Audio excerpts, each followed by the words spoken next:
And now finally, we're going to do a final slope example. Yes, and I'm imagining that you guys probably already have figured out where this next example is going.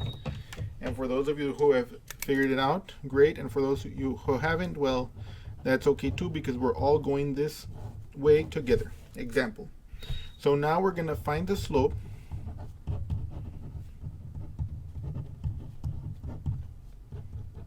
of the line through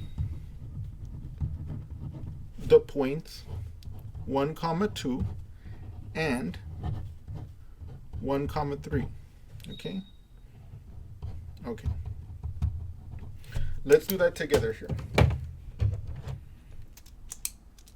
Let's say I'm going to first put my formula. M equals y2 minus y1 over x2 minus x1. Right? This is my x1, y1. My x2, y2. Okay? y2 minus y1 will be 3 minus 2. By the way, I want you guys to always notice I'm doing my steps carefully, one by one. I'm not skipping steps. I'm just proceeding step by step, methodically through these problems. When you're taking notes of these problems, if you're taking notes, and when you're doing calculations you're on your own, if you follow this strategy of writing out your steps and thinking carefully, you will make less mistakes over time. And that is very effective. 3 minus 2 is 1, but 1 minus 1 is 0. We cannot divide by 0. So therefore this corresponds to a slope m is undefined. This is a line that has an undefined slope. Okay. Now let's visualize what has happened here. Let me draw in an xy axis and we're going to investigate together what's going on here. This is my x. This is my y. My point. Let's my x coordinates 1, 2, 3. So my 2 points are going to be as follows. 1, 2 is this point here. 1, 3 is this point here. Aha. These points apparently lie on this vertical line. Okay. Aha.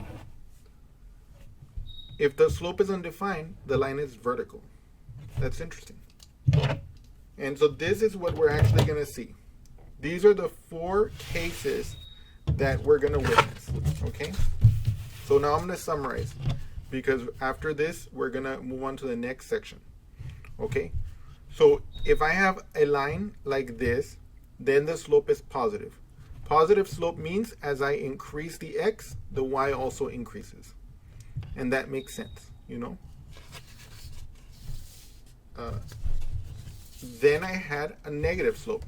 As the x increases, the y decreases. Then I had a 0 slope. If you have a 0 slope, that means the line is horizontal.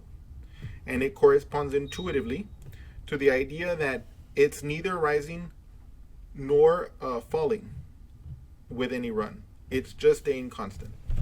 The function value, the y, is just staying constant. And finally, if we have an undefined slope, we can see from this final example that that corresponds to a vertical line. Thank you.